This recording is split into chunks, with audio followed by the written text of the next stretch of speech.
এবার আমরা দেখব গে-লুসাকের গ্যাস আয়তন সূত্র। এটির প্রবর্তন করেছিলেন কে? ফরাসি বিজ্ঞানী গে-লুসাক। উনি এই গ্যাস আয়তন সূত্রটিকে প্রবর্তন করেছিলেন। এখন এটা যদি বিবৃতিটা যদি আমরা দেখি, তাহলে আমি লিখছি না, জাস্ট মুখে বলছি আর কি, যে কোনো একটা গ্যাসীয় বিক্রিয়া হচ্ছে। গ্যাসীয় বিক্রিয়া মানে কি? যে গ্যাসের মধ্যে বিক্রিয়া হচ্ছে এবং বিক্রিয়াজাত যে পদার্থটি উৎপন্ন হচ্ছে সেটি হচ্ছে গ্যাস, এবং সেই যে বিক্রিয়াগুলি হচ্ছে সেটি একটি স্থির মানে নির্দিষ্ট চাপ এবং উষ্ণতাতে বিক্রিয়া হচ্ছে। কেন?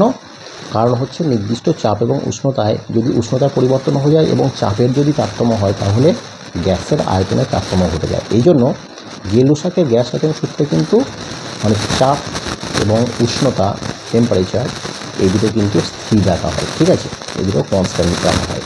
অর্থাৎ এখানে বিবৃতিটা হচ্ছে কি, যে কোনো একটি বিক্রিয়ায় কোনো একটি গ্যাসীয় বিক্রিয়ায় অংশগ্রহণকারী যে বিক্রিয়ক গ্যাসগুলি, অর্থাৎ বিক্রিয়ার যে গ্যাসগুলি অংশগ্রহণ করছে, তাদের এই সমান চাপ এবং উষ্ণতায় তারা যে আয়তনের সরল অনুপাতে, মানে কোনো একটা দুটি গ্যাস তাদের মধ্যে যে আয়তনে বিক্রিয়া হচ্ছে এবং বিক্রিয়ার পরে যে গ্যাসটি উৎপন্ন হলো, অর্থাৎ বিক্রিয়াজাত যে গ্যাসটি উৎপন্ন হলো তার যে আয়তনটা, সেই আয়তনটা কিন্তু প্রত্যেকে, অর্থাৎ বিক্রিয়ক গ্যাসগুলির সাথে বিক্রিয়াজাত যে গ্যাসটি রয়েছে তাদের আয়তনটা একটা সরল অনুপাত থাকবে। এটাকে যদি আমরা একটু উদাহরণের মাধ্যমে দেখি, দেখো আমি দেখলাম কি, যে একটা সমান চাপ এবং উষ্ণতায় অক্সিজেনের সঙ্গে হাইড্রোজেনের বিক্রিয়া হলো এবং তারপরে স্টিম তৈরি হলো। এটি হচ্ছে স্টিম, এটি কিন্তু জল নয়। ঠিক আছে, তাহলে অক্সিজেনের সঙ্গে একই চাপ এবং উষ্ণতায় অক্সিজেনের সঙ্গে হাইড্রোজেনের বিক্রিয়া হয়ে স্টিম তৈরি হলো। অর্থাৎ প্রথম ক্ষেত্রে দেখো অক্সিজেন হচ্ছে গ্যাস, হাইড্রোজেন হচ্ছে গ্যাস, এবং যে স্টিম হলো সেটাও কিন্তু গ্যাস। এবং এই যে বিক্রিয়াটা হচ্ছে এটা কিন্তু প্রথম ক্ষেত্রে, অর্থাৎ এটা মানে চাপ এবং উষ্ণতা একই রাখা হয়েছে। তাহলে এটাকে যদি আমরা এখন যদি আমরা সমান করি, তাহলে দেখো এটা যখন আমরা ইকুয়াল টু করবো, তাহলে এখানে কত রয়েছে? এখানে দুটো অক্সিজেন আছে, তাহলে এখানে 2 হবে, এবং এখানে দুটো হাইড্রোজেন, মানে এখানে 2 হবে। তাহলে কত হচ্ছে?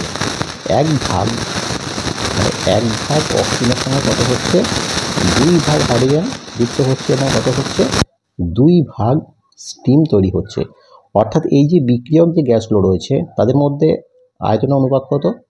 1:2, এবং বিক্রিয়াজাত যে স্টিমটি উৎপন্ন হলো তার আয়তন কত? 2, অর্থাৎ সেটাও হচ্ছে 1:2:2। অর্থাৎ কি দেখো, অর্থাৎ এই যে অনুপাতটা রয়েছে এটি হচ্ছে একটা সরল অনুপাত, তাই তো? এটি সরল অনুপাত, এটি হচ্ছে গে-লুসাকের গ্যাস আয়তন সূত্র।